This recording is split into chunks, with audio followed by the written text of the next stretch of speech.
Anybody else have any ideas for how to lead back in? I mean, I only played the one level, but what do you got, DJ? Could lead in with a shitty pun. Yeah. Do you have one? I guess. Well, lay it on us. There's one I was It's thinking real about shitty. before. Yeah. Lay it on us. Oh, God. Like, as in, like, just do it now. Like, do it as a lead-in, I guess. And if it sucks, we'll do another lead-in. I don't know. You're a team player, DJ.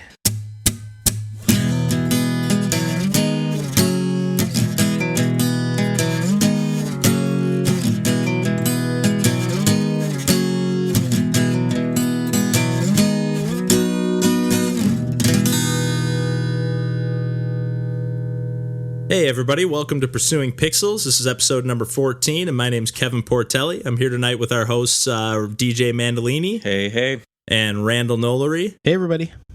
I stumbled over my words there. I made sure I pronounced that S on the host this time.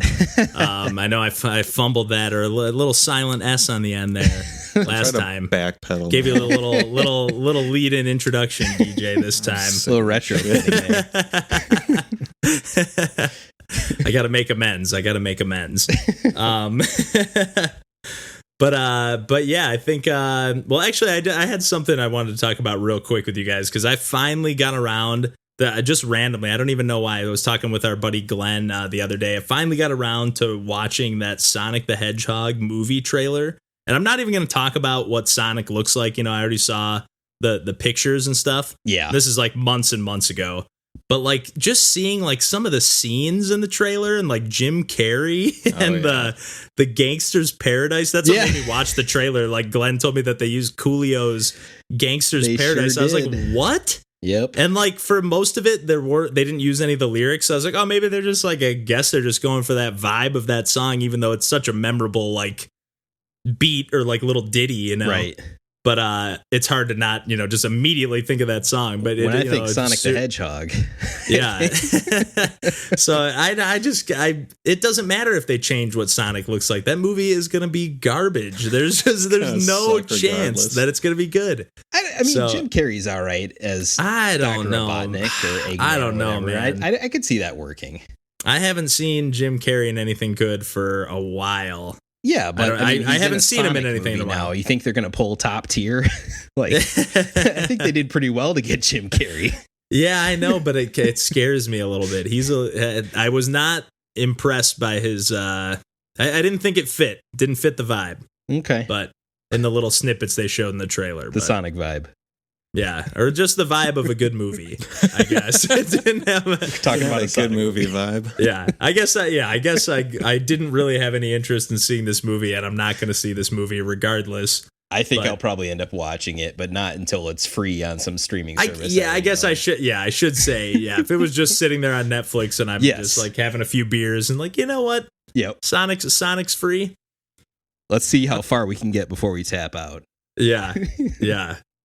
God, but I was just shocked that movie exists and how bad it looks. I mean, I wonder if kids will actually like it as the, you know, assuming that's going to be the target audience. Like, we know it's going to be objectively bad, but I don't know. Although we didn't mention that they went back to the drawing board and they're going to redo all of the CGI for Sonic in like a new style, which is going to take months and months of work.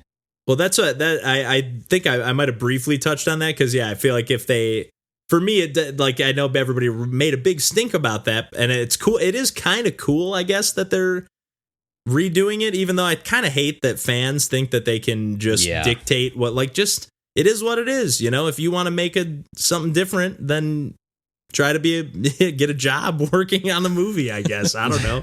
I know it's not as easy as that, but you know what I mean? It just seems like what gives you the right you're not the one creating it, so someone these people worked really hard and they chose to make Sonic look the way they chose to make it look. Yep. And just live with it, you know. Yep. Just don't go see it if you're not happy with it. So vote with your dollars. Don't vote with They didn't force them to redo it, you know.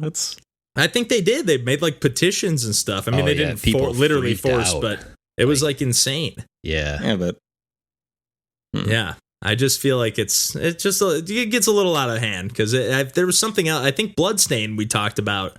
Yeah, Ritual of the Night last week. Yeah, and they redid a lot of the art style in that game because fans were just like, oh, it's kind of bland. I can't remember what the complaints were, but there was all sorts of complaints, and they just added like a lot of extra like detail and some slight redesigns to everything in the game. Though, I mean, it had to be a pretty decent overhaul. They must have thought it was worth it, though. Yeah, that's true. That's true, but I don't know. It's a dangerous road to travel, I think. But it is, yeah. to turn on a whim to public opinion is generally not a great strategy, I would say. Yeah. But anyways, we're here to talk about some video games today, and not video game movies. So. Not video game adjacent products. Yeah, but one of the things that we got around to playing, all of us played. I played quite a bit this week, actually, more than I expected to. But we all played a little bit this week. We played some Celeste. Yeah. And I was kind of inspired to do so. I don't know if either of you, I know DJ and I showed him the video earlier. There's that Game Maker's Toolkit channel on YouTube. Yeah. And he did his most recent video was just about like, why does Celeste feel so good to play? And it had like some brief interviews with the two of the developers of the game.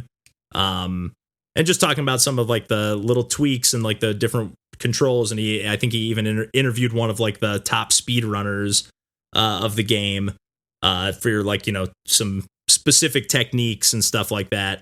But anyways, cool. That just kind of got me excited about the game again. And actually, DJ and I, when we were looking it up earlier, there apparently is a Chapter 9 free DLC that's going to be coming out. Oh, shoot, really? It was supposed to come out in April, apparently, and they said, "Oh, we're pushing it back." But oh man, it's like their pinned tweet on their page.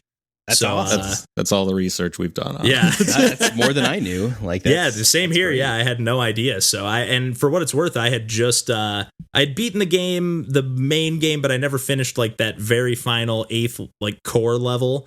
And I'd done a handful of the B-sides or a couple of the B-sides. And I ended up just kind of going through and playing one of the B-side levels. And then just kind of going and picking up some stray strawberries that I missed. Yeah. And just kind of bouncing around and just kind of refreshing myself with the game a little bit and refreshing, you know, what I like about this game so much. I do have some problems with it, and quite a few actually, but I overall really, really love this game a lot. But how do you guys feel? Who wants to take the lead here a little bit? I'll take the lead. Take it. I'll be decisive. I really love this game. I think I played it shortly after it came out last year, and you know, I guess maybe I had a unique experience with it because, like, I'll just talk about my personal shit on the podcast. Go for it. I struggle with depression, so like, I don't know, this game that deals with those kind of themes was, I don't know, it was a very, I don't know, immersive yet like somewhat uplifting experience for me. Like it really did like a 180 on my mood, I'd say, throughout playing this game. So that's awesome. You know, there's that, but there's also, like, as they explain in like that Game Maker's Toolkit video, like they explain like, you know, why movement in this game just feels great. You know, we've talked about the soundtrack, which is kind of diverse. They've got some like more upbeat songs, but they've also got some like chill Donkey Kong country-esque. Oh yeah, like some borderline rip like Hot Lava Hop, you know. But yeah, and you know, realizing that, you know, spoiler, there are actually C-sides to some of these all the levels. Like, I don't know, having that level of challenge was, you know, very, very addicting for me. It's hard for me to, like, you know, start those and not stop until I actually complete it. So I sunk a lot of hours into this game, I'd say. Yeah, and I guess if we're, just in case you're not familiar, you know, this is like a 2D side-scrolling platformer, not unlike Super Meat Boy. I know we reference that game constantly. But, you know, just that kind of fast pace, and these are bigger levels. You know, it's not like those single screen-ish quick levels, but the levels themselves are kind of made up of those, you know, Super Meat Boy-esque length challenges. And, you know, there's checkpoints along the way that are basically after every, like, you know, small set of challenges. So, But just to briefly mention what the game is, just in case. Yeah, and I think the controls are just spot on in a very Super Meat Boy way, I would say. Except the levels are, at least in my experience, more expansive than Super Meat Boy ones typically were. I would say a lot of those Super Meat Boy ones were kind of like 1 or 2 screen type of designed, weren't they? Maybe. It's like the levels. It's like the levels in Celeste are like made up of big chunks of or like many of those types of levels. You know what I mean? It's like because each it's like because again, you're just like one hit kill if it's either an enemy or if you fall in a pit or something like that. But basically, as soon as you get to like, so usually it's a lot of levels or a lot of challenges or whatever, are like a static screen, and you just have to get to the other end. And as soon as you get to the next screen, that's a checkpoint. So, I mean, it's set up and structured like that. Sometimes there's a little bit of scrolling going on, but it's essentially one room. And as soon as you make it out of that room, you've hit the next checkpoint. They do have some levels where there is like a slight amount of like, I guess, backtracking in a way. There's some screens that you end up like returning to just based on like unlocking keys and like you kind of have to go down one path, get a key, come back, unlock the other path, and then travel that way. Like when you're helping to clean that the hotel with the ghost guy and stuff like that, right? Yeah. So it does feel more like, I don't know, like a giant map instead of just a series of challenges. Yeah, it feels more like an adventure as opposed to just completing challenges. Even though structurally it still is kind of the same. But yeah, I don't know. I'm glad you mentioned the depression thing, DJ. Not because that you struggle with depression, but I also do a little bit. And I found this game, I kind of bounced off it because of those moods. I didn't really relate to the struggle of Madeline and the main character, and actually kind of was very put off by the story of this game. And just like the design of the characters, I shouldn't say very put off, but just didn't really relate. I found it was a little bit like presumptuous about the way that people deal with depression and stuff like that, and I didn't really relate that much. So I tended to kind of skip through the cutscenes and thought they got a little bit tedious. But the gameplay itself, I absolutely love. So once I got to like the B-sides in this game, where you weren't even worried about collecting strawberries or which are some of the tougher challenges on the main levels, but once I got to the chunks of the game that basically had no story at all, and it's just pure platforming challenges, like that was when I really got hooked into this game and really started enjoying it. Yeah, and you're able to easily omit those story portions if you're not into them. Like I think every cutscene can be skipped. And, there's some areas in the maps where like you could talk to like Theo or something, but you don't have to. Like you just be like, nah. I was replaying the first main level, and there's an opportunity to talk to Theo, which I did, and I'm like, okay, let me play some more, and then I noticed, Theo still has the conversation bubble above his head now that I got that strawberry that I had missed the first time around. Let me come back and talk to him again, but I didn't have to do that if I didn't want to, and it's cool, I think, the way that the story and the conversation plays out. Like I went and did that and came back, and then Madeline was like, oh, sorry, like I didn't introduce myself, I'm Madeline, and sorry, like, hey, how's it going, what are you doing here? Whereas like the first time around, Theo was being open and introducing himself, but Madeline was kind of doing her own thing. So I actually like the story elements in this game generally. I liked kind of the excuse of like, oh, I found this story element, this character or whatever else, and it's a chance to take a breather in a otherwise pretty difficult, like intense, let me focus all my energy type of game. It gave me a moment to like, okay, relax, take the story in, take the presentation in, and then kind of move on. Yeah, I found myself typically like playing a level, and then as soon as I got to like the story beat, I would find myself stopping and just like, okay, I'll come back to the game later. Where like, it's a game like Super Meat Boy, I was just like level after level, I just kept playing.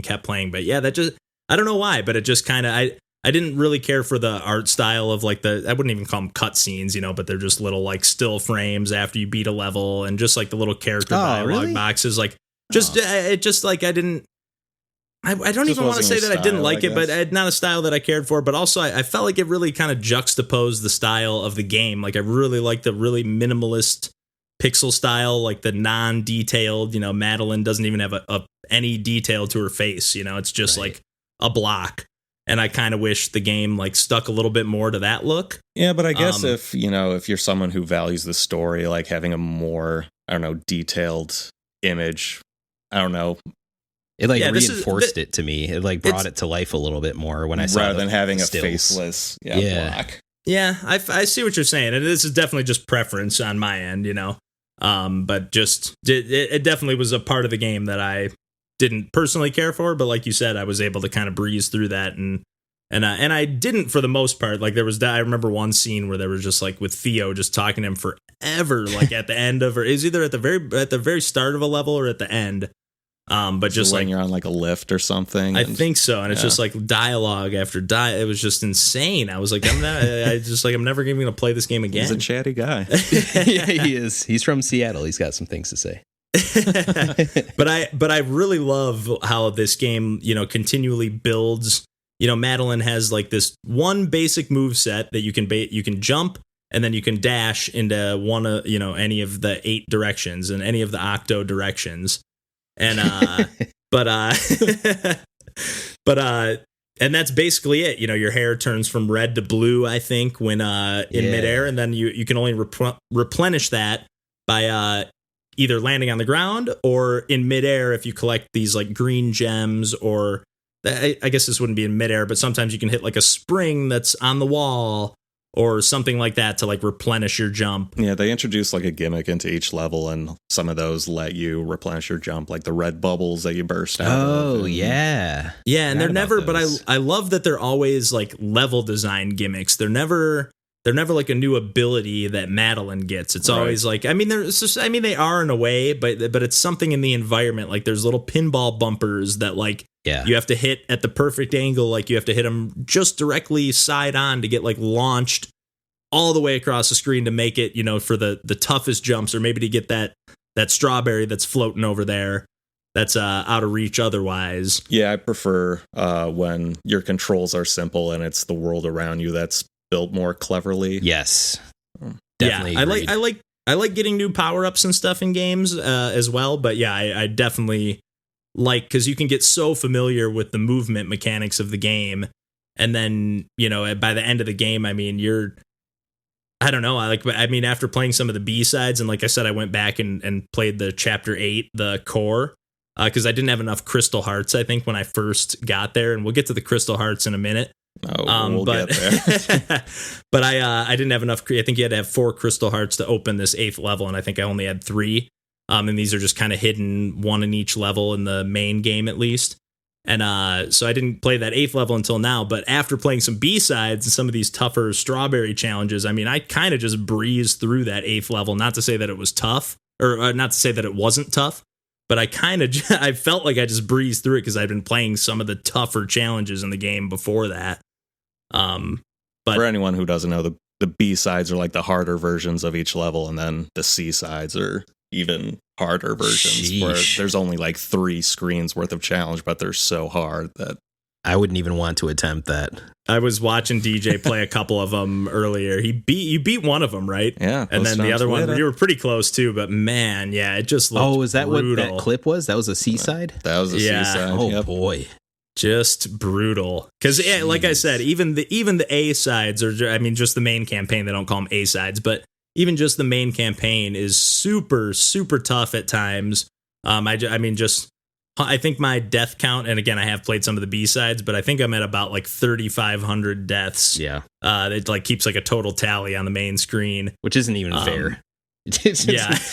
Yeah.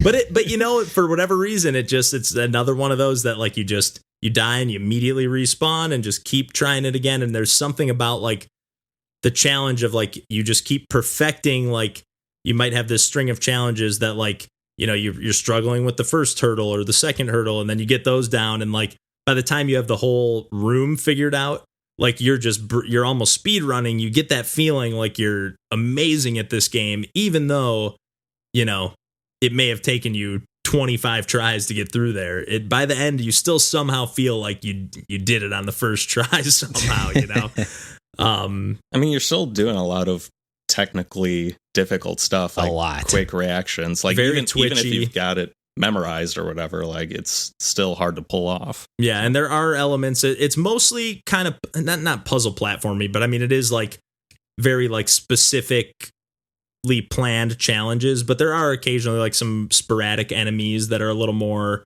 I don't know, a little more freeform to their like patterns that kind of chase you around. Or there's even like a mirror version of yourself that chases you around in one of the levels that just mimics every one of your movements. And I did really like the way they incorporated, not to get into another spoiler, but towards the end of the game for the final level, the summit climb. Yeah. Which was fantastic. Just the soundtrack during that and like just the feeling of that, like the game kind of shifts to, it is all like one giant level. It's not like it's not a bunch of sets of screens or challenges. You just keep climbing the mountain essentially with the flags that kind of let you know your progress. As you're like you're at the 28,000 meter mark, 27,000 from the top. Really cool. I can't remember if it counts down or up, but yeah, just like felt super epic. And again, the music just fitting the challenge and whatnot. I kind of forgot where I was going with that. So would you say that final ascent was very climactic?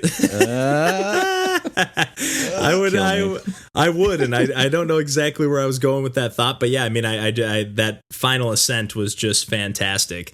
It was, but I know we briefly touched on the crystal hearts as well. I know what I was gonna say.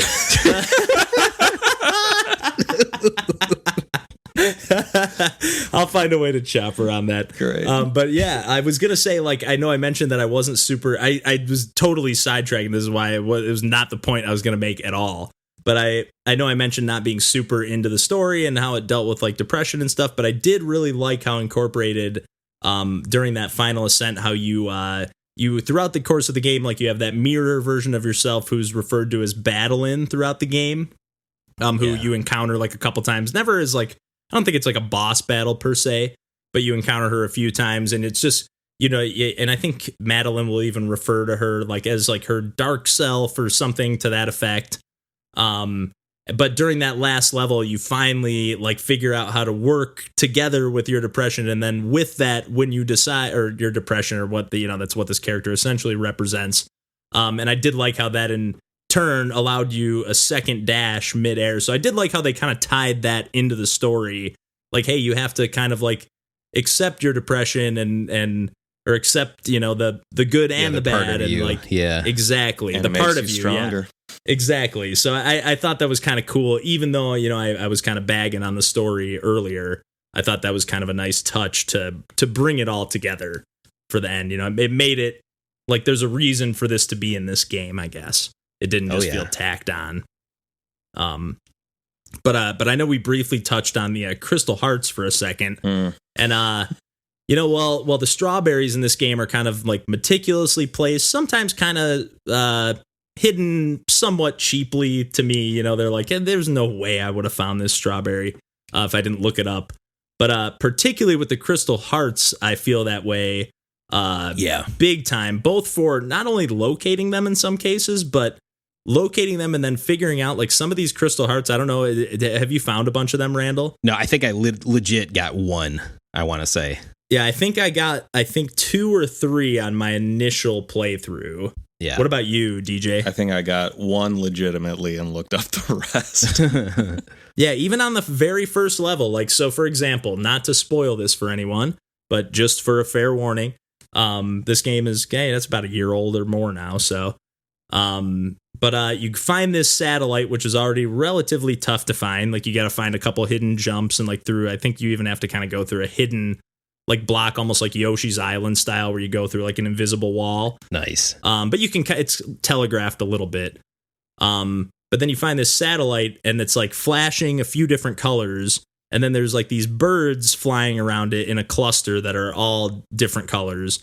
And then they like occasionally just like they cluster in the middle and then they like spread out in like kind of octo-directional. Yeah, exactly. Like either up, down, left, right, or any of the diagonals. And then you have to look at the pattern of the satellite, the color, like the order of the colors, and then correspond that to the directions that the birds are flying in. and then dash in those directions in that order to get the crystal heart. So not only do you have to find this hidden thing, like it's just so obtuse. And then there's a later level that you have to not only remember that from earlier, or have it written down or whatever, and then have to like reverse the pattern and do it in like 4 different ways. It's crazy. Like there's no way. And like another one of the crystal hearts, you find this like white block that's very reminiscent of the white block in Mario 3 that you can just duck down and then fall behind in like the second or third level. But if you've never played Mario 3, you would have no idea, other than this block looks super out of place in this game, so something's up that's here. That's kind of cool, though. That's kind of a cool callback, but yeah, it's very obtuse. Yeah, so well, especially considering that some of this game is locked off by collecting those crystal hearts. To get to that core, that 8th level, you have to have at least 4 of these crystal hearts. Which again, you can collect crystal hearts from if you find the B-sides, which you also have to find, which are hidden within the levels. You find a hidden cassette tape, which unlocks the B-side. Right. But once you find that, if you just complete the B-side, you gain a crystal heart from that. So that's like even though they're tougher, it's a different heart, or it's like a regular heart, but they count. They're red crystal hearts, but they do count towards that same counter, and they're tougher challenges, but they're not. They're at least like what you have to do, Yeah, I was a little upset as well by the secrets of the game. Like, they weren't the most intuitive, especially like the one that upset me the most was, so I guess one thing that this game does is if you, as you switch between screens, if you move from one screen to the other, even if you were mid-air when transitioning from one screen to the other and like you were out of your dash, just by transitioning to the next screen while you're still in the air, you get your dash back. And they do a puzzle that is based around exploiting that. So you're supposed to like bounce back between these 2 screens and basically like keep ascending. Wow. Using that mechanic. And it's like, it wasn't a thing that I had even noticed was like a function in the game that like, oh, you get a dash back when that happens, because they never like put you in a position where like that's needed. Yeah, right? Usually, you're just running through like a tiny doorway or a hallway to transition to the next screen in most cases. So yeah, you're never even thinking to try that. Oh. So yeah, just kind of a little bit of a bummer, especially when most of these challenges, these strawberries that are hidden throughout the levels and stuff are really, a few of them will be hidden in kind of, to me, unintuitive places. But for the most part, they're either like cleverly hidden or they just require you to complete like some tougher platforming challenges, which I really appreciate. I really like when the Mario games lean towards like these golden coins are. The 3 coins in every level are, again, just meticulously placed, not hidden behind invisible walls, and I just have to comb the levels. I want to feel, I don't want to feel like I'm just, I don't know, combing the levels for garbage. Wait, I want to feel saying like Mario doesn't put them in hidden walls? No, they do. Yeah, okay, some of the Mario games don't, or are less, less egregious offenders in that regard, but. Yeah, they're kind of guilty of that, and I like to be challenged by them. That's why I like the New Super Mario Wii the best, because out of all those new Super Mario Brothers games, because I feel like the coins are just challenge. They're placed for challenges and not for exploratory purposes. I still prefer New Super Mario Brothers U, but interesting. I like the world map. That definitely almost wins me over, and the HD looks a little nicer. But yeah. I think the level design, for what I recall, it's been forever since I played it, but I recall liking the Wii one a lot, and I loved that Bowser battle. Yeah, at the end where he's like giant, and you're kind of that one's really cool. Yeah, that's one of the cooler 2D Bowser battles for sure. But I don't know. Did either of you have anything more to say on Celeste? Not to end it on a negative note, because again, I did not expect to play this much of this game this week, and I ended up playing probably 4 or 5 hours at least. No, I jumped into Celeste because you guys were playing it, just to reacclimate myself, because I did beat this game kind of, like DJ said, around the time that it came out last year, which was kind of beginning of the year. So it'd been quite a while. I actually had to reinstall it and everything. Same. But then I started playing that first level, and I'm like, ooh, there's some strawberries, and didn't bother to get because I only played through this level one time. And I was just immediately having fun again. And one thing worth mentioning is that to collect the strawberry, you have to get your feet on like solid ground. You can't just like clutch the side of a wall or whatever. Like if you don't land in a way that doesn't kill you, you won't collect that strawberry until that point where you land on solid ground again. So it's can be difficult. You can't just even in that first kamikaze level. for it. No, Yeah. you cannot. You will die over and over again if you try that. So you have to really like cerebrally think out your pathway to getting some of these strawberries, which like, oh man, this game's great. Yeah, I remember why I completed this game. At least saw credits on this game, not by no means 100%ed. Yeah, You'll get and there. for right. for what it's worth, we've talked about how brutal this game can be, but there is that great assist mode, which I personally did not use, but definitely cool that they offer that. You can slow the game down to I think as slow as 50% speed, maybe even slower than that, but as slow as 50% speed. I think you can do like unlimited dashes. I think you can just straight up turn on invincibility. Yeah. So I mean, you can really and tweak those things as you see fit, so you can say, you know what, I wish I just had 2 dashes. If I just had 2 dashes, I think I could do all these challenges, Right. Okay, so the one complaint I have about assist mode is that like I was just curious what it was, and so like I switched over to that and saw, okay, these are the things you can do. Switch back, but on my file forever now, there's an assist mode stamp. Yeah, it just puts like a big fat stamp right in the background. But it's it's no big deal, but it's just literally for personal purposes. But I know what you mean. That would bother me too. Oh yeah. I'd just be like, oh come on, man, I gotta beat this game again. Exactly. Yeah. All right, so yeah, I feel like we've been talking about Celeste for a minute. Did either of you have anything else to add to that, or? Just I expect both of you to, complete the B-sides and the C-sides, and we'll return to this when the DLC comes out, I imagine. Yeah, I'm excited for Chapter 9 for sure, especially that it was unexpected until we heard about it just now. For free. So yeah, but not to smoothly transition necessarily, but since transition. We can't. Since that's what we do. That's what we do here. So we do here at Pursuing Pixels, but today we're going to be pursuing some pinball. And, There it is. Even though, that we'll just go from there. I've pursued a lot of pinball. It's true. So my pinball origin I don't know about origin stories. My origin story to this story comes from Pinball Hall of Fame, the Williams Collection on a Wii, which I bought back in the day in 2008 when it released. The fuck is the Williams Collection? The Williams Collection. So, all right. So to get real nerdy, so there's different manufacturers, developers of pinball machines, and one of the biggest names in pinball is Williams. So Williams really ruled especially the 80s and 90s, I would say. For Do they have any like machines. super famous, like any main like famous cabinets? Like Funhouse, Black Knight, Pinbot, Taxi. These are all kind of original creations. I was gonna say, so not licensed stuff. This is like their own stuff. Yeah. There are some licensed machines. Like there's been tons of pinball licensed games, like anything you could think of. Honestly, like there's a Terminator machine and a Star Trek machine, and like Addams Family, another super famous Williams one. But yeah, especially in the 80s and 90s, they just kind of ruled. They ruled that environment. They had the best pinball machines as far as I was concerned too, playing this collection. So the one on Wii only has like a handful of tables, I think 10 total.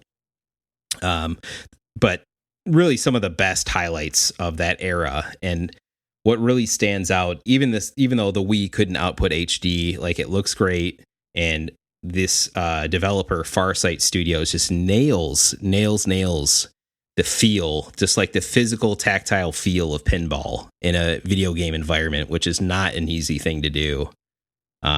Certainly video game pinball has been around since forever, at least the NES time period, with varying results.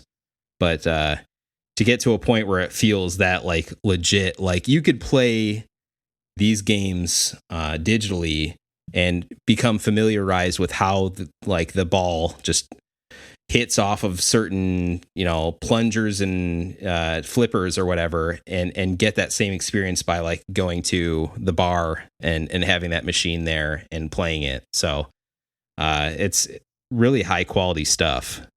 Have you guys ever played this specific game?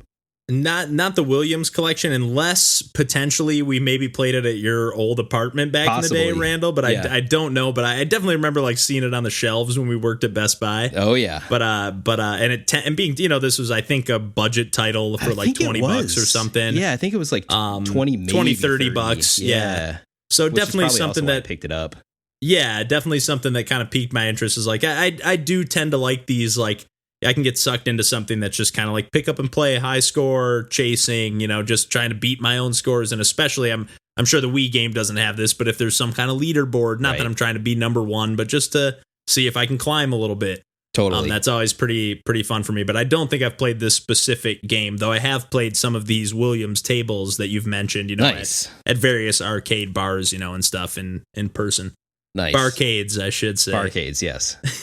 Yeah, this would be a whole new genre for me. I mean, I guess I have played Pokemon Pinball on Game Boy, but that is the extent of my video game pinball experience. I think that's supposed to be a pretty good one, too. I actually have not played Pokemon Pinball. It's really fucking hard. I think that was Game Boy Well, Color. Pinball is just hard. It is hard. Yeah, it's definitely was classified as gambling for many moons. Really? Yeah. The last thing I'll say about the Wii version, though, in specific, that both my wife Tina and I loved, is that because the Wii controls are the Wii remote and the nunchuck that you hold separate, you could kind of separate your hands a la like you were holding onto a pinball table, if that makes any sense. You didn't have to have your hands right next to each other like you're holding a regular controller. And for whatever reason, with the way that they set up and map the controls, it really felt natural to like use the triggers as if it were the two like flippers, the flipper buttons. It just felt really good. Is there a reason you busted out the Wii or was it just to play this game with that control setup? Yeah, I mean, this is just like the way that I played that original game, and what allowed me to like follow along when the Pinball Arcade kind of launched from there into a platform on the next generation of consoles in 2012, starting with it's like I think 360 and PlayStation 3 and Vita. It was even on like Ouya and stuff, and then extended on to PlayStation 4 and Xbox One.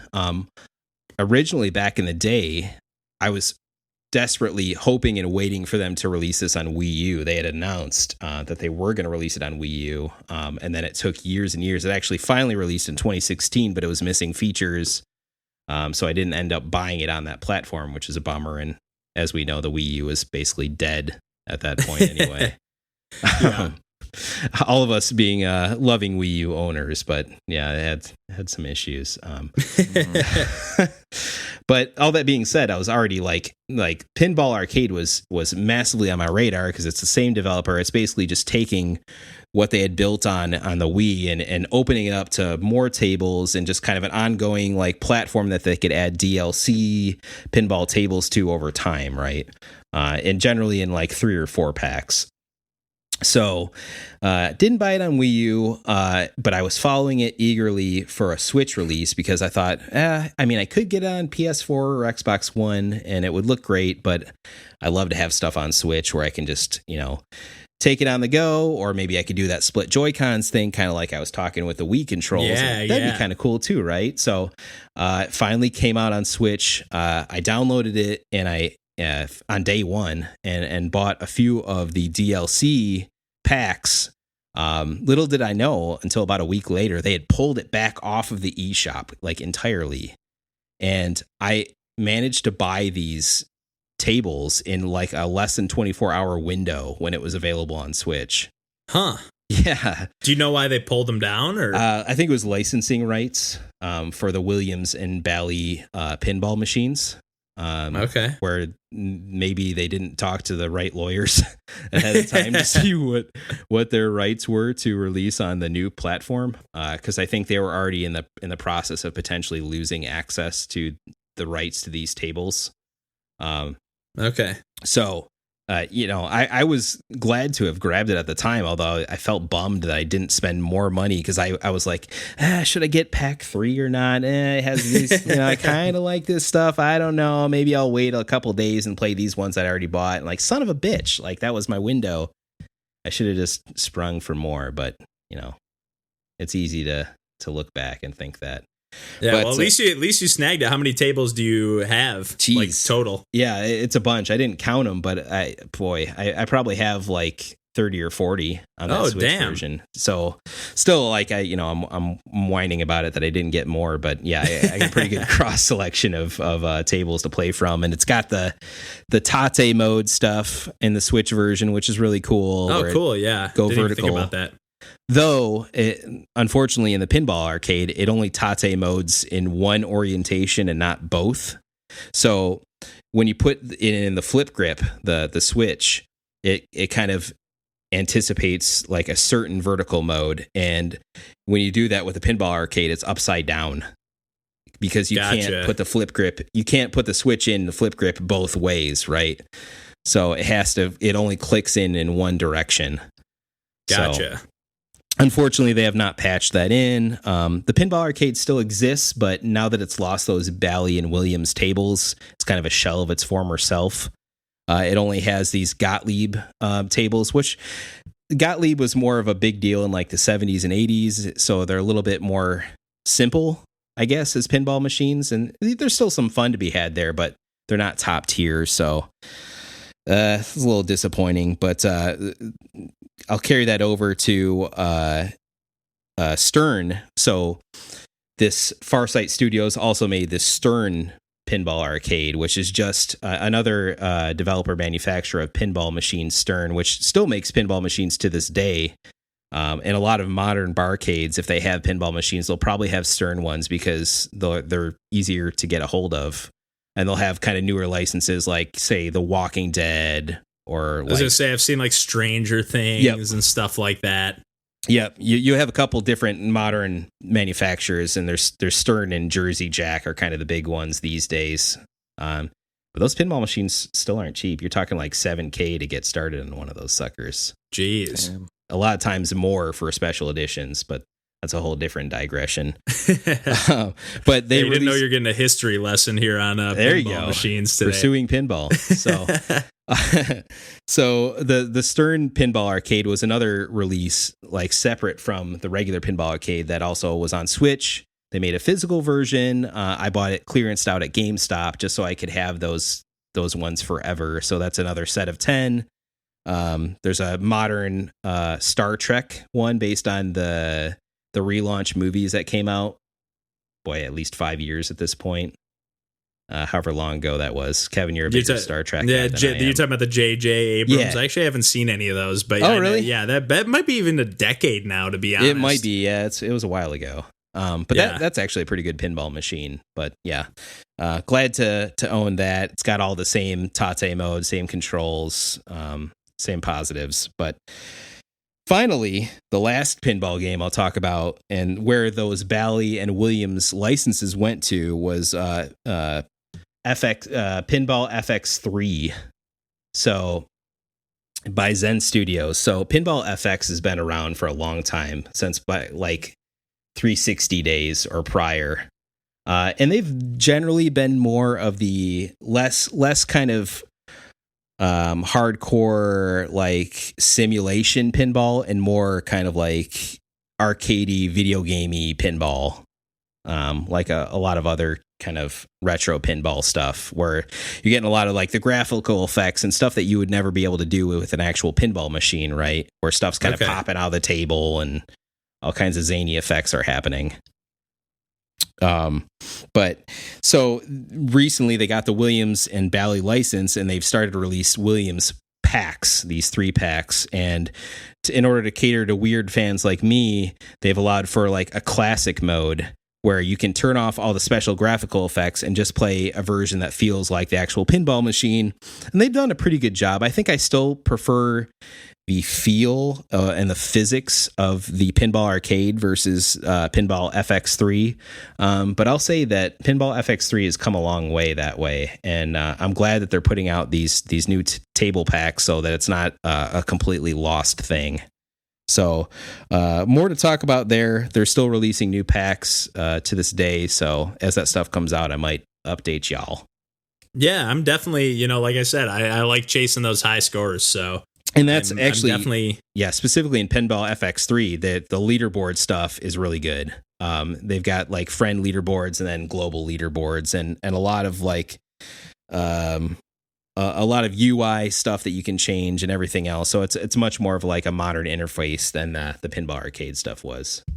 And what's like the entry point on like the base game, and then like not it don't need to be like right on the money, but like how much are these packs for like a couple tables? Are you talking like $10 or? Yeah, $10 for like a 3 or 4 pack of pinball machines, and specifically with like Pinball FX3, you can play it either with all those graphical effects on or with just like the simulation mode if you're talking about the Williams machines, and those are completely different experiences as far as I'm concerned. So you're talking about different versions of it, plus all the leaderboard stuff. And either one of those games, Pinball Arcade or Pinball FX3, you can download for free, and generally it comes with one free machine. I think with Pinball FX3, it comes with, Fishtails, which is a pretty good Williams machine, so it's kind of worth it just for a free download that way to see if it's something you'd be into. Yeah, definitely worth checking out. There's a ton, for what it's worth, there's quite a few free games on the Switch these days. I know there's that DC Universe Online comes out like tomorrow or in a couple days. Yeah. From when we're recording anyways. And there's just a ton, on top of just Fortnite and, the super popular free stuff. Yeah, there's a lot more than you'd think, honestly. Yeah.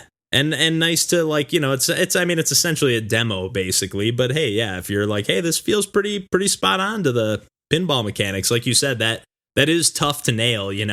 I've had fun playing some very I used to play Metroid Prime pinball all the time, which has some good, somewhat realistic feel to it, but you also sometimes just break out of your morph ball and start mowing down enemies. So I mean, it definitely doesn't feel like a real pinball game.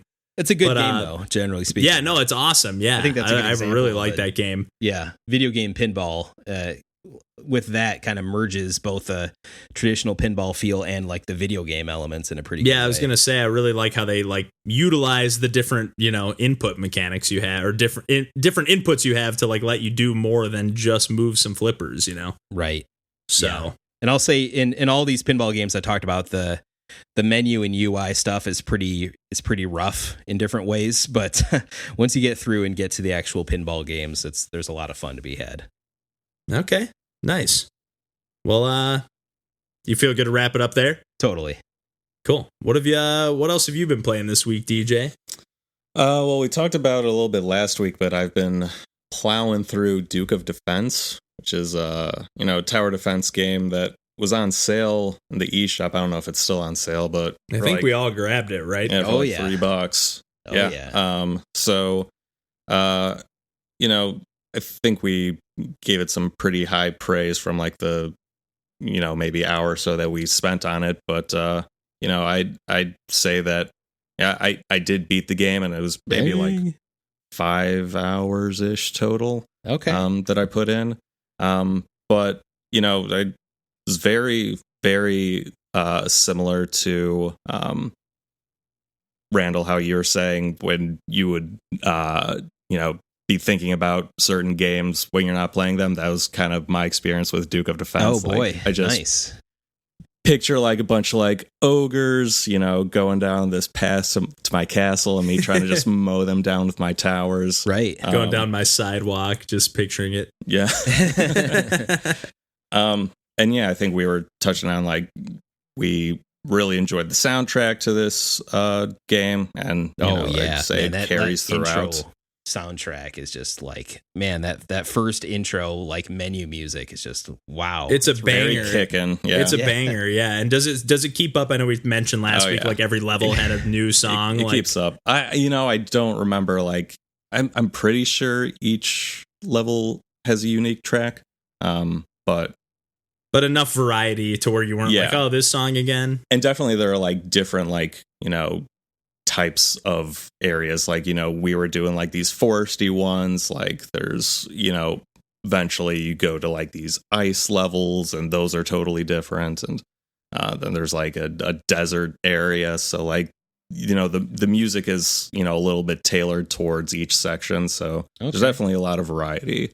I guess, I don't know how you felt as we were playing originally, or how you've been going about it now, but I do wish it was maybe a little more difficult.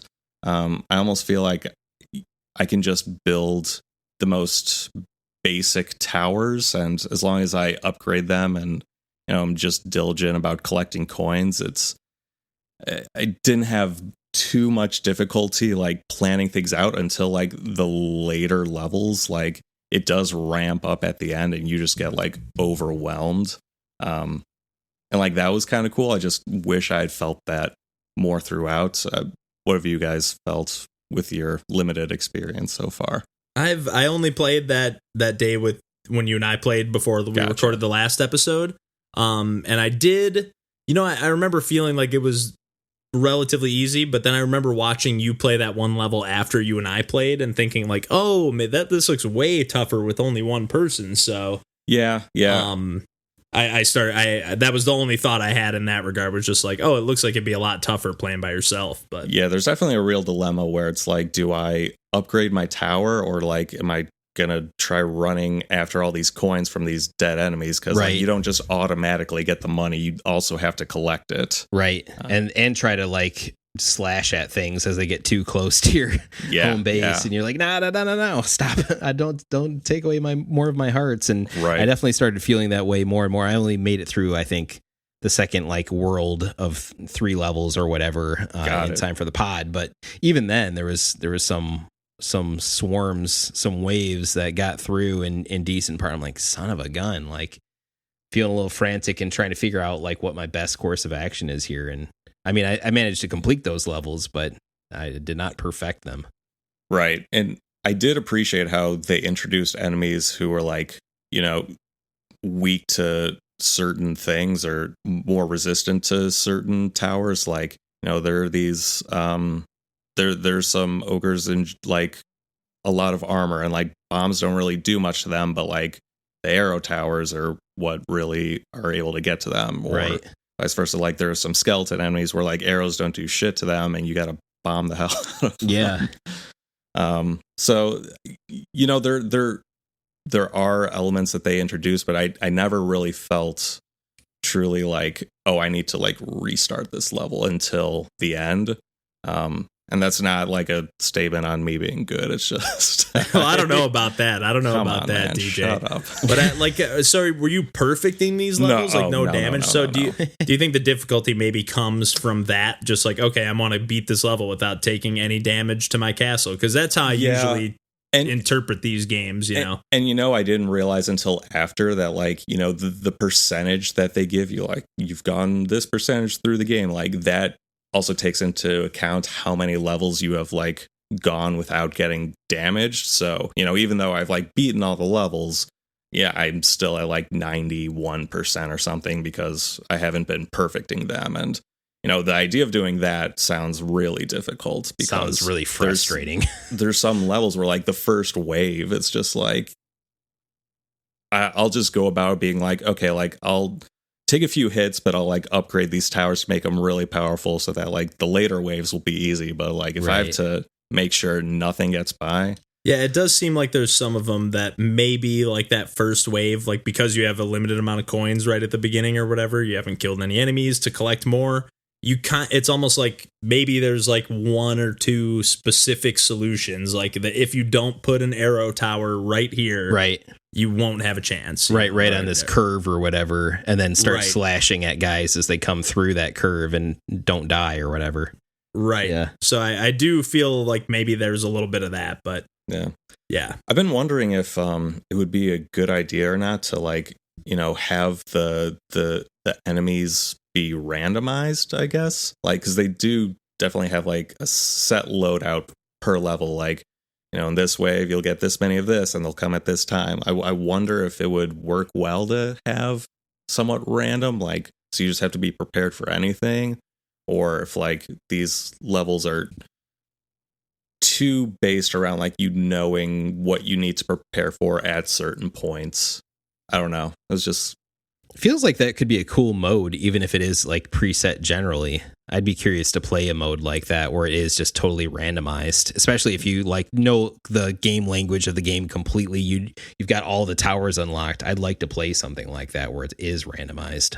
Yeah, because this game is still, even though they're randomizing it, like they still give you, or if they were to randomize it, they still above at the top of the screen we mentioned last week, give you like a bar, that bar that is saying like, this is what's coming in the next wave. So you could still see what's coming in the next wave, but like the DJ's more talking about, like, I think we're talking about playing a level over and over again. And like, if you were to die, like it's going to be the same, the first, second wave, third wave, right, fourth wave, it's always the same. Yeah. So it's essentially, you can just keep hacking away at it until you figure out the solution. Yeah, right. I guess it's you know, maybe just an ego thing where it's just like I don't feel like I've really like mastered a game until like you take the memorization aspect out of it and you're just good in like whatever scenario is thrown at you. Right. But maybe I just need to get the fuck over that. I will say I struggled a little bit with some of the UI stuff in this game too, Duke of Defense, where sometimes it was a little hard for me to tell when I could put a new tower in, or like sometimes it was a little hard for me to tell because it was really small, like how far along an upgrade is on a certain tower that I'm standing on or whatever. Yeah. I felt like some of that stuff could be a little cleaner. Yeah. Or a way to see just like what have I already upgraded on this tower. Yeah. Like, yeah, you typically pick one of two paths, but you can't see like, oh, I've upgraded the strength twice, right, and the distance once. You know, you can't double check that.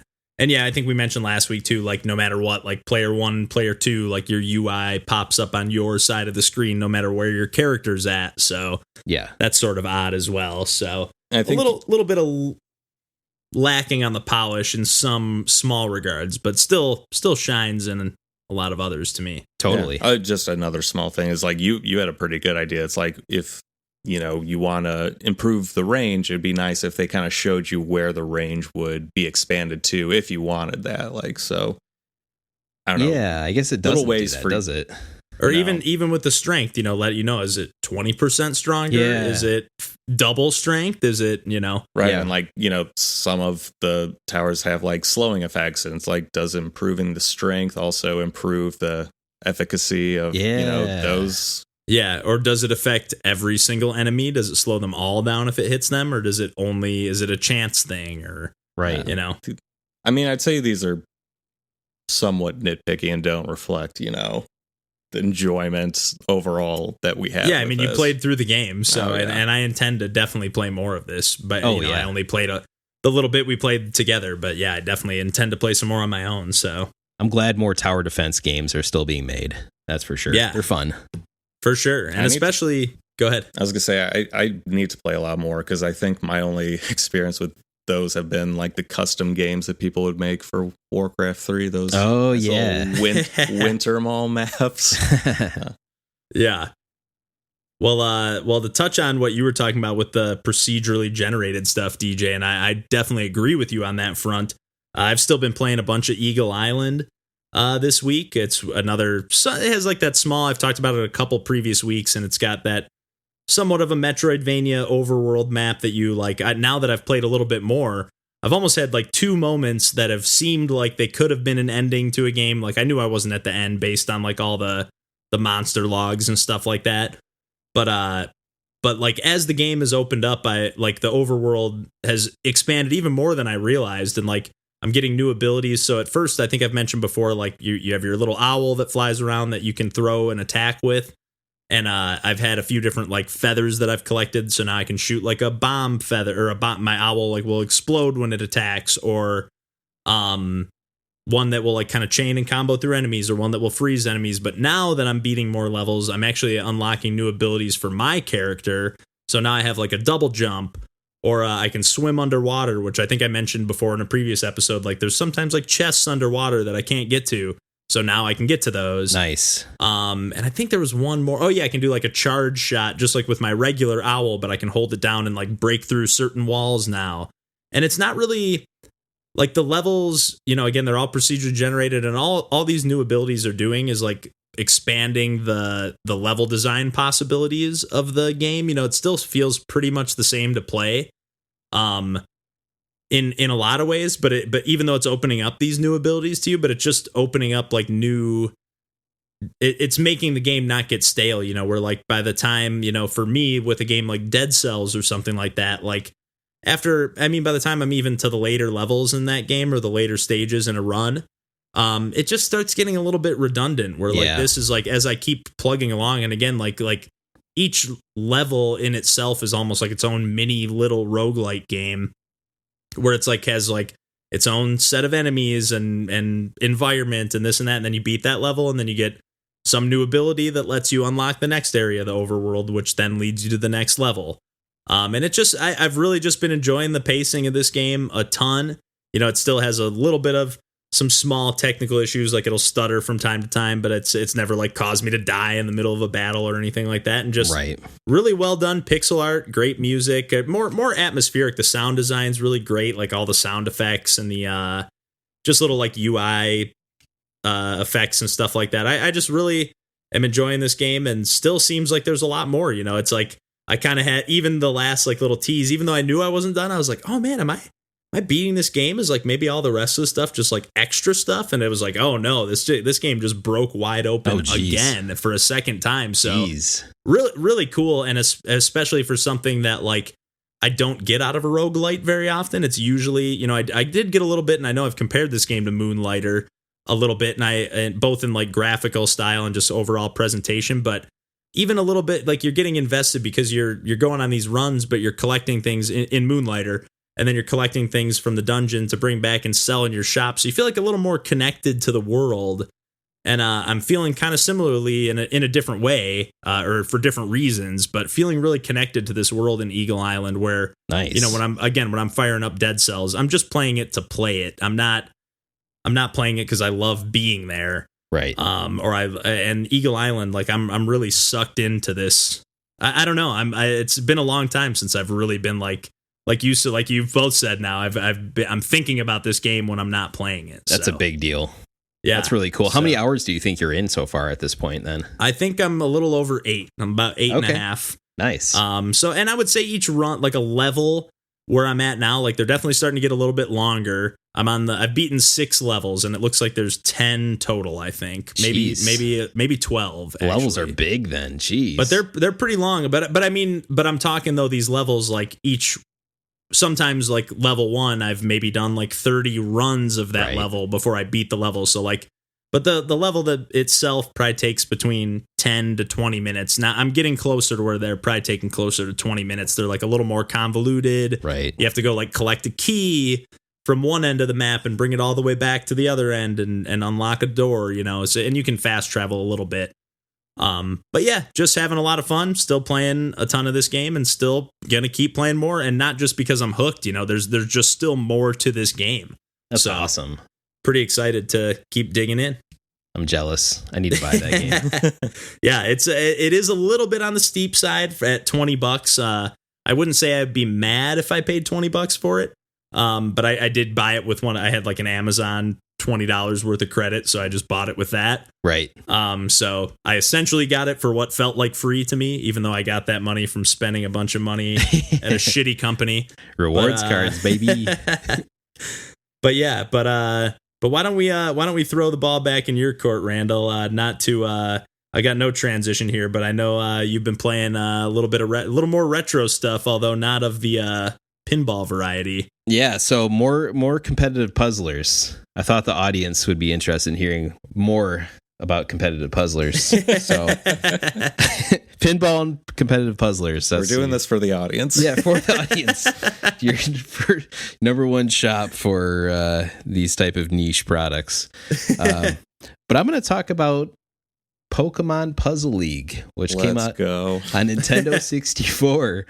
that is still like a big time go-to for my wife and I. And the reason I'm talking about it now, besides the fact that I've talked about other competitive puzzlers, specifically back on episode 7, we referenced Bust a Move 4 and Puzzle Fighter and why those games are incredible. And I specifically said in that episode that I thought those were two of like my favorite competitive puzzlers of all time. And what I didn't mention was that Pokemon Puzzle League is also in that tier for me. It's on that level. And I just recently bought a house, so I've been kind of pulling stuff out of boxes and setting some stuff up. And I finally started setting up some of my retro stuff. I actually bought this fairly expensive Nintendo 64 HDMI adapter from Retrobit that it was like the only way I could find to hook stuff up with my current setup without modding the system, which I didn't necessarily want to do. But it works, and it allowed us to play Pokemon Puzzle League this weekend, which we were immediately right back in the groove with doing. And gosh, I love this game, guys. So I'll say historically, this is not the only game of its style, this Puzzle League. It came out on Super Nintendo as Tetris Attack, and I know, Kevin, you've got some experience with that version of this game. Yeah, a little bit played more the than Puzzle League. Yeah, the only Pokemon Puzzle League I've ever played was at your place. This one I've played for sure. And actually, in Seattle and back in Michigan way back in the day. But that's only that limited experience. But yeah, I played a lot of Tetris Attack and a little bit of Planet Puzzle League on the DS as well. Yeah. And that's a decent version of that, too. I'm pretty inexperienced with the puzzle games. I'm sorry. Are you familiar with this game at all? Like, it's like... No, I was going to ask how they incorporate, like, Pokemon themes into the gameplay. They don't. That's not true, Kevin. Okay, well, lay it on me. I didn't realize they did into the gameplay. It's not, well, it's gameplay in that you're having so much fun playing the game. Because the sound effects from the Pokemon just go on and on and on. Where you're hearing Raichu go, Raichu, every time you hit a combo, which happens once every like 6 or 7 seconds. So that's always really good. Or you're hearing, you pick a Pokemon trainer as your avatar in this versus mode, and there's so it's based on the Pokemon TV series that was like all of the rage from about 1998 through, I don't know, 2000. Are they still making it? They're probably still doing it, but yeah, this is based on like that original like Pokemon mega craze in the TV show that was spawned from it. And they got this game out in the year 2000, which is pretty good because it was definitely Pokemon had some heat on it at that point, let's say. Yeah. But yeah, you pick your Pokemon trainer, one out of there's probably at least 15 in that selection screen, just like a fighting game. And then you have a sub-selection of 3 Pokemon that are tied to that trainer. So Ash has like Pikachu, Bulbasaur, and Squirtle, just like the 3 starters or whatever. But other trainers might have different Pokemon. And yeah, so you play a versus round. There's also a single player game, but the meat of this is the versus against somebody else, where you pick your favorite Pokemon, whether it's Raichu or Dugong or whatever dumb Pokemon makes the dumbest noise when you're smashing on your Dugong opponent. is very obscure. He makes some super awesome dumb noises, though. That's true. And your trainers, especially some of the gym trainers, will say stuff like, "Too good for you? I knew it." Or like, "Keep on trying." Oh man, you gotta love those puzzle game barks. You gotta love them. "Work harder, young one." Or like there's like all kinds of like, and you just hear that over and over again, along with the Pokemon barks, and it's just that cacophony of God, so the Pokemon you've got really doesn't have any effect. Oh, it has plenty of effect, DJ.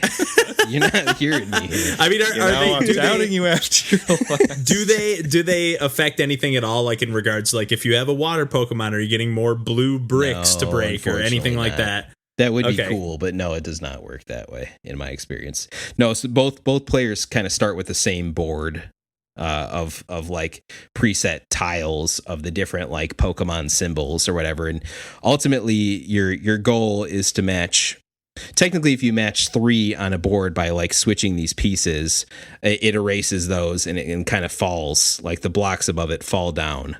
So yeah, I guess we should mention like, so instead of like I guess the majority of these puzzle games, the bricks are falling from the top. Right. This is like you have your set grid and it keeps like rising. Yes. From the bottom. Yes. And then you're controlling like a cursor that highlights 2. Yep. I think 2 it's always horizontally, right? Like 2 Yep. side by side. You can't switch it to be vertical. Yep.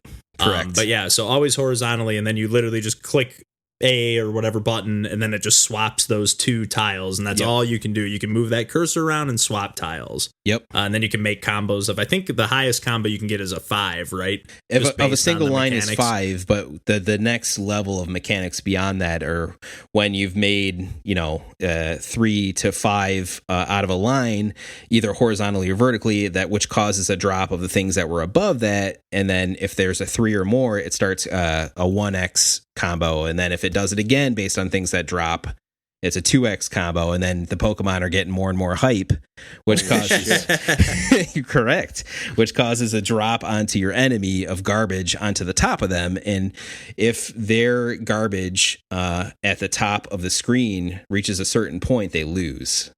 So they have to frantically clear stuff and try to get stuff back onto you to keep the game going. And these matches, these rounds only typically last a couple of minutes.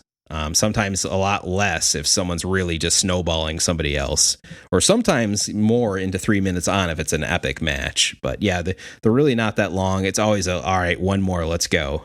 That's just the vibe of this game, and I love it so much. Yeah. Sign of a great game. Well, one other thing I remember, and maybe you can touch on this real quick, Randall, because I may just be misremembering it, but I remember there being like a 3D mode or like a spherical mode. Like, so it's not just that set, 5 column grid or however many columns there are. It's a Nintendo 64 game, yeah. So by law, you got to enhance that 3D mode. Yeah. So they shoehorned in a 3D mode that chugs like crazy. Like the 64 cannot keep up with this mode, especially when you start doing a multi-tier combo. It just like slows down. Or multiplayer. Yeah, or 2-player. Yeah, then it starts. I think it's like does not run at full full frame rate immediately in 2-player mode, but then if both players are starting to hit some combos, it starts chugging bad. Yeah. And it's just not as exacting or as fun. Like the immediate feedback loop is not there in the 3D mode because you can't see the whole play field at the same time. You're kind of rotating this like 3D. I don't even know how to describe it. Like it's almost like a wheel that you're viewing sideways that can like turn effectively with like puzzle pieces on it. So you can never see the whole thing at once. You can't like plan. I mean, to some degree you can, and I'm sure there's pro level players of some degree who can. But yeah, like you said, you can set up these chain combos, and it's a way more difficult to do when you're managing this whole sphere. Yes, from what I recall. Yeah, the 2D mode is a lot more fun, but the 3D mode is definitely there and something they promoted at the time. That's for sure. Yeah. Have other games done a more successful version of the 3D? No, they pretty much dropped it because now that it wasn't on Nintendo 64, it wasn't a legal requirement. So they just went back to the 2D stuff. And I think the most recent one was still, what is it? Puzzle League on DS. Yeah, that Planet Puzzle League, which went like out of print super fast. I remember it was like hard to. I never actually got a copy of it. Our buddy Milton, when we worked at Best Buy, had a copy. I've got a copy too, man. I snapped that up fast. I never grabbed it, and I had always regretted it. I think I either had a demo or maybe I just borrowed it from one of you guys. But I just remember playing that and just being hooked on that game for a little while. Although I will say, it was almost a totally different experience because you were using the stylus to swap tiles, which gave you just such a faster. I mean, it made the game way more frantic than, even though this game can also, all versions of this game can get super frantic, but just the sense of control you had. I don't know. It definitely feels like a different experience. I think that was one of those ones that you held in kind of the book format too, right? Yeah, portrait mode or whatever. Yeah. Although, like, that one was fun, but it just felt presentation-wise a bit sterile to me compared to how vibrant the Pokemon like presentation was for Pokemon Puzzle League. Yeah, and even Tetris Attack has that like Yoshi's Island kind of theme slapped onto it. Right. Which God knows where the connections are between all that. Well, But Tetris and Yoshi and Nintendo. Yeah. Well, of course. Yeah. But yeah, I agree. Like almost, it had a similar to like Meteos, which is another great DS puzzle game. But they just had kind of a bland, like it's just all about the colors and the bricks, and that's it. It doesn't have a lot of sense of style in either of those games, really. Yep. Make Nintendo re-release Pokemon Puzzle League for Switch, or make a sequel that allows for online play. Give me any version of Puzzle League and I'll be happy. Yeah, I don't know why they let it die. Man. It's really good. Yeah. That'd be an easy $10 download on the eShop or something. If they're doing stuff like Tetris 99 and stuff like that. I mean, they should. I really hope they consider revisiting some of these. That's true, actually. Franchises. With Tetris 99 being so successful, maybe that kind of opened their eyes a little bit to open up like even if they had some kind of like competitive puzzler package or something. I mean, awesome. I would love that. I'd be super into that too. So yes, all that being said, this is a top 3 competitive puzzler for me, and I will continue to play it all the time. Nice. Well, speaking of continuing to play some games, why don't you fill us in on Geralt's adventures, DJ? The never-ending story. Oh yeah, it's going to be many episodes of the podcast. That's okay. Like. We want to know. We need to know. Well, I think he's level 22. He's doing a lot better, you guys. Yeah. I think last time we talked about it, I was struggling a little bit combat wise, trying to get my footing, but it's because all he was doing is playing card games the whole time. Yo, I'm still I dream of Gwent. Oh man. I actually had a really, really sour experience recently. Like, there's a quest where like you go into this Gwent tournament, and one of the participants is just like, "Oh yeah, let's steal the money." And I was just like, "No." And then I got to the finals of the tournament, lost like I do in every fucking card game, and then they're like, "Okay, well, like this guy won, but the money got stolen." And it wasn't that person that talked to you, but she's like, "Oh, should we look for that money?" And I was just like, does she mean like steal it? So I said no, and I guess that like made me not be able to complete a quest. And I was just like, well, fuck. And so like now I can't even collect like one of the quests. Like another quest I can't complete is like collect every Gwent card, and not completing that one quest makes it so I can't collect all the Gwent cards. And I had big Gwent plans and really upset about it. They just knew you were a goody narc and they couldn't trust you anymore. I've been trying to like approach these like situations where like they give me, choices, and I try to come up with like a non-violent solution whenever I can. And, sometimes that means like you're kind of missing out on content. It seems right. Like you're almost like aborting missions in a way by That's like too not bad. pursuing them. Yeah. And I guess I wish it was clear, like if you're presented a choice, like if it will have a strong impact, because you don't always know like that,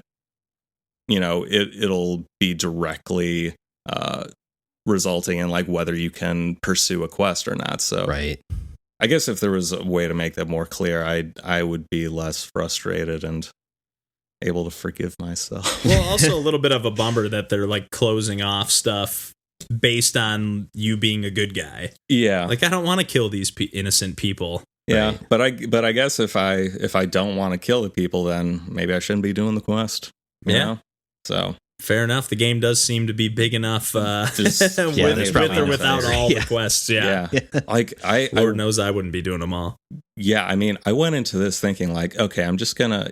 Yeah, I know there's all this like massive side content, but I'm just gonna try to like stick to like the main story and not get wrapped up in all that. And then I started going like, okay, like, you know what? I actually like, if I come across some side quests, like I am going to complete them. And and then it turned into like, okay, I'm going for everything. Like, even like, you know, going to any, like, you know, if you go into a town and you go to like the notice board, you can find out about like any important areas nearby, and you don't necessarily know what they'll be, but you know there's something important there, like a hidden treasure or like a way to get like a free experience point, like a level up point, not a one experience point. So like I'm, you know, even if they're not necessarily quest related, like I'm just scouring through all those, and like this is becoming a deep dive for me. And it sounds real good though. Yeah, I mean, I'm tossing on podcasts and just I'm having a good time. I like being in this world. I like Duke of Defense. I do think about this when I'm not playing it. Yeah. I don't see me putting this down anytime soon. I would say I played more of this than anything else I played this week combined. Damn. Oh, man. Okay. It's a good sign. Yeah. I mean, that's what, for me, at least, what a lot of these open world games are about, is like getting immersed in that environment and that experience. Yeah. So. I guess, like, you know, maybe it's just for now that, you know, reward mechanism is still active, but maybe it'll wear off at some point and I'll just be like, okay, I just need to finish this. Like, I assume that'll be a thing. And I think maybe that happened a little bit with Breath of the Wild. Like, I definitely like was trying to do everything, and I definitely like gave up near the end. I was just like, let me just finish this. Yeah. So maybe I won't see this through the end. I will be a quitter. No, you won't. You're going to see it through. I will. I believe in you. Yeah, Geralt needs to succeed. That's right. I should start over so I can win that turn. If you don't beat the game, you'll have to look back on that moment and reflect. Yeah. Well, okay. That card tournament. They, thinking about that you know, forever. they give you like the different categories of your quests, and they have a category. Once you fail the quest, they have a category of failed quests, and oh, it's geez. just a slap in the fucking face. Yeah, why do they even show you that? I don't know. Torture. These developers spent a lot of time developing that content, so Yeah. they got to let you know it was there, you know? Jeez. It's mocking me. It's like it's the assist mode stamp. It's just let me do something right. What about you, Kevin? What else are you playing? Well, I just have one other game that I wanted to talk about briefly because I've only played it relatively briefly. I've put a couple hours in, maybe 2.5 hours or so. I've been playing some Cosmic Star Heroine. Ooh. I'm not sure if either of you have played or heard of this game or know much about it. Heard of it. Seen it on sale. Yeah, I've been eyeing it. Yeah, it's on, I grabbed it a while ago on sale, but it is on sale currently at the time of recording for I think $6. I grabbed it half off at $7.50, and this is also one from Limited Run Games. You can grab a physical copy of this game as well on the Switch, anymore. and I think on PS4. Yeah, but probably not anymore unless you want to pay a pretty penny for it.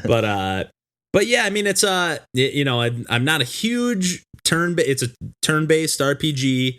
Not huge into these, although, you know, like I can be a sucker for, you know, like we were just talking about, like a good environment or a good story or just, you know, just getting immersed in an experience.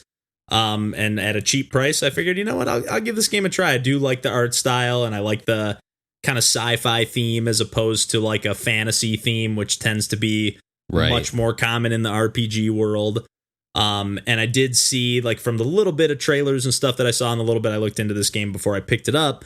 And as I've played it now, it does not seem like there's any random battles or anything like that. Nice. So everything, like, there's not even a little, like, you know, sometimes there's like a little whoosh effect that, like, now you're in the battle, you know, and you're in some weird zone that's nowhere, you know, you're just all of a sudden in a random field. Right. Where this game, like, you're just fighting the enemy right in the environment that you stumbled across them in.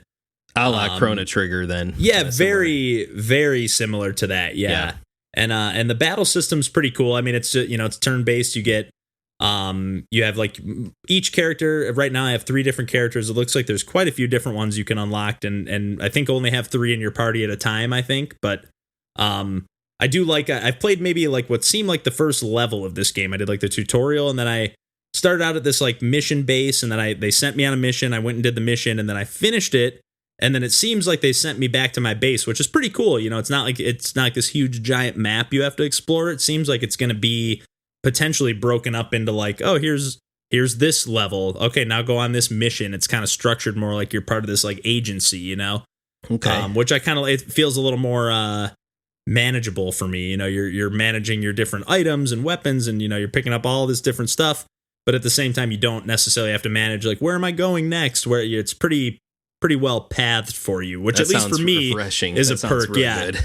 Yeah, I know for some people that may be what you like, is like going through and grinding through these games, but for me that's not what I'm looking for. No. And it seems like it's pretty well paced to just kind of play through the experience. But there are 4 different difficulty settings, and they give pretty detailed descriptions like, hey, if you just want to play through the story, start here. If you just want to play through with like a light challenge, start here. If you want to feel good about the challenge, start here. And if you really want a tough challenge and maybe recommended for a second playthrough, start here. So I started at that, not the hardest difficulty, but just the one that was like, hey, if you want a stiff challenge, start here. Jeez. And I mean, I was definitely dying on. You have to think like every battle, your all your health is replenishing, so you have to for each character, if you're able to keep them alive. So each battle is like, you really have to think about it. You know, it's not just like, oh, I'm powerful, I'm just mowing through these enemies. Like each battle is a legitimate, you know, somewhat legitimate challenge. Some of them are easier than others, of course, but yeah, I'm just like each character, I've been unlocking new abilities for them all. Again, you have that one attack that you can use at will. Sometimes it's an ability, but most of the time it's an attack. And then you have a bunch of different abilities that you unlock, but you can only use them once per like go. But then you also have like a recharge ability that you typically will defend and then recharge all of those moves as well. Oh, okay. So there's not like a magic bar. It's just like a one-use thing, and then you have to do that recharge to. Okay. Correct. So, and then there's all sorts of different, like one of my characters uses these abilities that's called like gunmancy, and some of them are attacks, some of them are healing things, but you just use like your guns to cast magic essentially. Okay. But then you have another attack or ability that either repeats or like doubles the effect of your previous gunmancy attack, or this will affect all targets. So if it's an attack, it'll attack every enemy, or if it's a healing gunmancy, then you'll heal all your party instead of just one character. So like you can kind of plan ahead like that. Oh yeah. And there's like a nice bar on the side of the screen that will show like which character's turn is next, and it just like for the next maybe 20 turns or so. You can see the order between you and the enemies, which is pretty cool. And there's that's all a nice different element, yeah. Yeah, and there's all different kinds of like status effects, and enemies have different weaknesses like to fire and electricity, all different kinds of like elemental attacks and stuff like that. And so far the writing's been pretty good, like not over obtrusive with the story, but relatively witty. Nothing crazy, groundbreaking or anything, but just pretty smart. And like I said, the pace just feels it's running at a nice clip. Like I'm at 2.5 hours in, and I feel like I'm getting into this game now, where like sometimes these RPGs take 10 hours before they break open. Yeah, that's just the tutorial. So, right. And this game just gets you right to the mix. And one thing I really did appreciate is like the tutorial battle, I fought this boss, like this tutorial boss or whatever. And it seemed like it was going to be one of those like, oh, I killed him, and then, oh, but he got away, and he's my menace. And no, you just kill this guy. He's done. He's your tutorial. He's just a boss that you kill. And I kind of like that. I might even be, now that I'm saying it, I feel like I might even be misremembering that. But I feel like I was just impressed with like, oh, it's there's not a lot of cliches in this game, I guess, which I'm appreciating. Nice. It's you sacrifice so you could learn. Yeah, exactly. Important. And the tutorial's pretty quick. Like I said, yeah, the dialogue, and there's not in the hub, like your little agency, there's a bunch of characters you can talk to, and the different agents will give you different tips and stuff like that. But for the most part in the game itself, like once I was in the level, I didn't really encounter like any dialogue. I mean, I did a little exploring and a few things I could look at, like, and you're just like, oh, I wonder what this is. And there'll be like a small little dialogue between your characters. Yeah. But like no NPCs really walking around other than enemies. So I thought that was kind of cool. So definitely it seems like it's just stripping out a lot of the things that are sometimes a barrier for me in getting into these RPG, turn-based RPG games. But and just streamlining the experience to something that I'm really enjoying. And again, I just really like that sci-fi theme. So, how many characters do you get to play around with? Right now I have 3 different characters. It looks like that is probably all you get in your party, but I've seen like screenshots of the game with like different characters in that party. So I don't know how many you get total. People, but it could be a different. Yeah. Different assortment. Yeah. But it might even be more than 3, but I'm not, it looks like the menu is kind of set up to just have those 3. Nice. Sounds like they are very inspired by Chrono Trigger. Yeah, it feels like when it just breaks into a battle, it feels very, very similar to that. Yeah, which is good. I mean, that's a good thing to draw from. Not a bad comparison to make at all. No.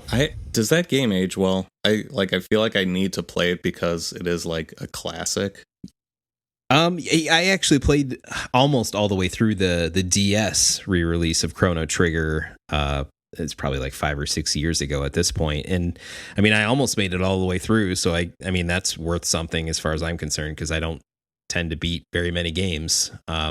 I kind of disappointed that I didn't see it through because I was enjoying my time with it. So I think you can still find the DS version of Chrono Trigger for like $20-$30 pretty easily. You think I own a DS? Randall? Yeah, you don't? You I thought you still had one. No? I sold it, man. Oh, man, you're crazy.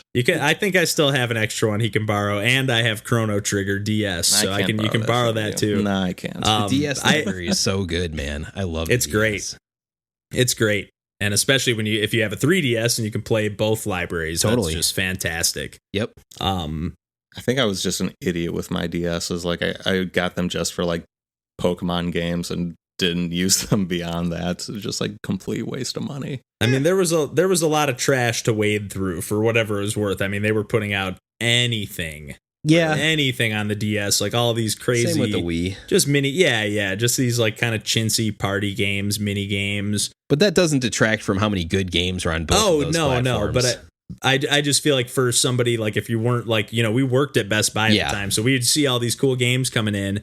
Yeah. But I think if you just like, if you weren't super into Nintendo, or if you just weren't following it and you just kind of walk through the aisle, you might be like, what are these games? Yeah, that was my experience. They look like Barbie games and Dora the Explorer, and it's just a bunch of licensed stuff. I Spy games. I think that is why I don't have a good opinion. Part of why I don't have a great opinion of the Wii is maybe my experience, like going through those stores and being like, there's fucking nothing. Well, there a lot of people are like, I always hear people saying that stuff like that about the Wii and the DS, and I just think, I mean, there is a ton of that garbage. I mean, if you look at the ratio of good games to bad games, it's probably not very impressive. But you could make that same argument. But there's still a ton of great games, and for any platform, really. Yeah. I mean, any system.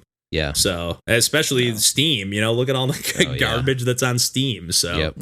No, but the Wii U had like barely any games, but they were all great.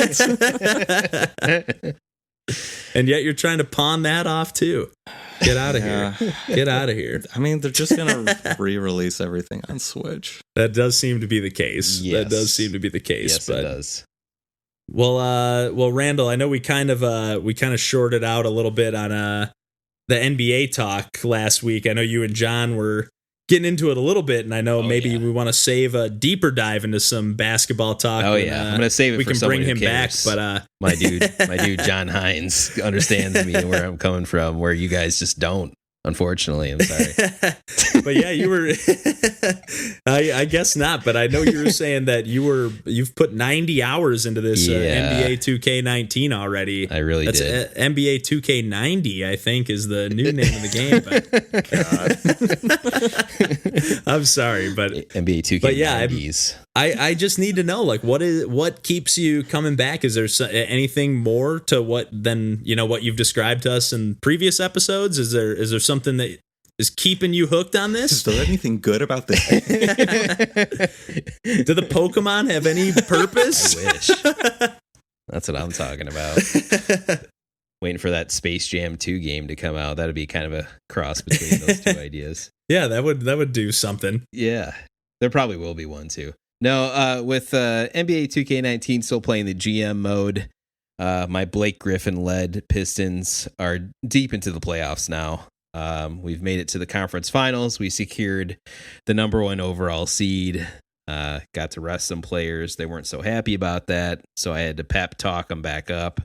There's all kinds of things where certain players want feedback in certain ways, where they want tough love or they want to be coddled or whatever else. And I don't know. It's like the theme of this episode seems to be games that we think about when we're not playing them. And that's absolutely the case for me with NBA 2K19, my GM mode.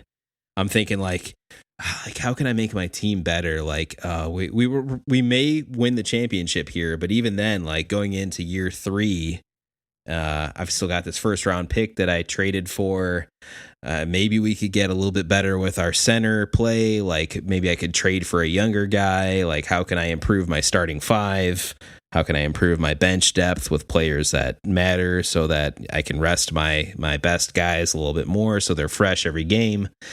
Yeah, how can I improve my salary cap situation where I'm not over the cap? Oh, there's this guy from years ago that's been what's called dead cap space, where he hits against our total cap amount, but he's not an active player on the team any longer because they dropped him years ago. So it's like the level of nerdy depth of this thing goes real deep, guys. It sure sounds like it, yeah. Yeah, I can create training regimens and like focuses for each player based on their attributes. It goes deep. So when you're getting like, you said you have like a first round high draft pick or whatever, like are you drafting, are they like importing in like college players coming up in the draft, or are these just made up players? They're made up. Yeah. They just kind of like have a generator thing where they just kind of pop out players based on their, I want to say the classification, but their player type, their position. Basically, it'll pop out players with certain stats, and just kind of create a full draft of 2 rounds worth of players that you can pick from.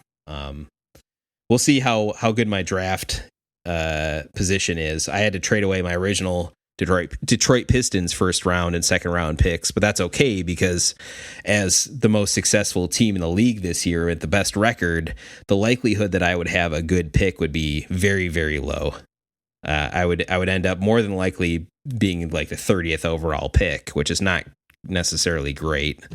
Right. But I ended up trading for a better first overall pick. Not a first overall pick, but a first round pick, because my owner wanted that to be a goal for me for this year. Because in his head, we're still in rebuild mode. We're not about to win a championship. I had to change it. Like, no, dude, we're in contending mode here. You got to change your mindset. But I had to complete that goal first, getting a first round draft pick before the trade deadline. So I did that. So I got a pick from the Milwaukee Bucks, which are a good team, but not as good as my team. So we'll see what pick I land on when we have the lottery after the championship round. Is there any risk you'll ever have to part ways with Blake Griffin? Yeah, because he's 30 or 31 in my game. And he's still super dominant. He's just like a freaking monster. Like if I need a bucket in crunch time, I give him the ball and he goes and he smashes. Like he's a machine. Like he'll go in and just dunk on people. And then people don't believe he can shoot 3-pointers, so they like leave him wide open, and then he nails a lot of threes because they don't want to guard him up close. So, but that being said, he takes up a large portion of my salary cap. And as he gets older, his value as compared to his salary cap hit is going to go underwater at some point. So I will probably look at trading him if I can get another player at his position to kind of fill out those minutes. Yeah, I was going to say, is there someone else that you kind of want to build around when the time comes? There's nobody in the wings. I did have a prospect guy that I drafted in the second round last offseason, but he didn't quite fully materialize as quickly as I would have liked into someone that was worth minutes. So I traded him away to get a better center that I needed to match up with some of these other more difficult teams in the Eastern Conference.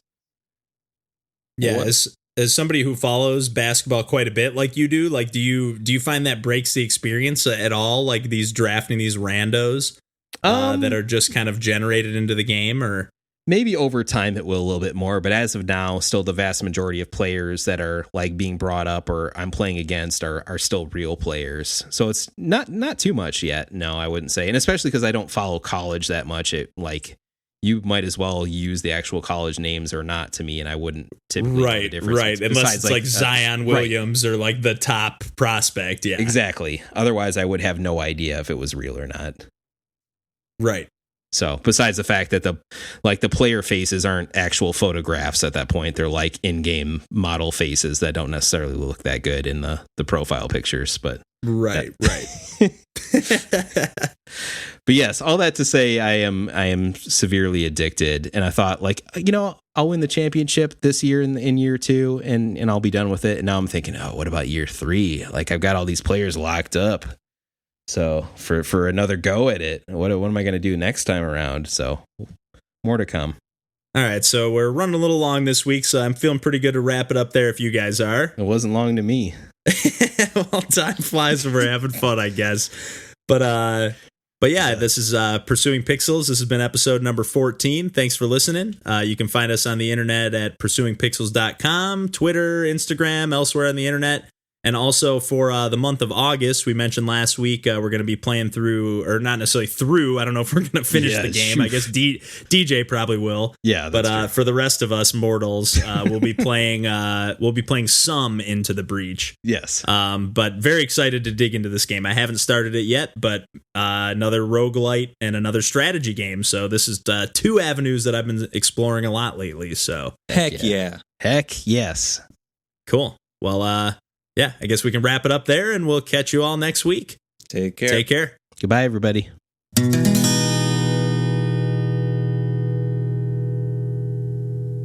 Not you specifically, DJ, but I have something. It's really hot in here too. Like, yeah, I'm like sweltering. I got my shirt off. I'm still struggling. Yeah, it is. Take your shirt off every podcast. That'd be good. The last 2, yeah. DJ's been shirtless in Chicago. Been a rough one.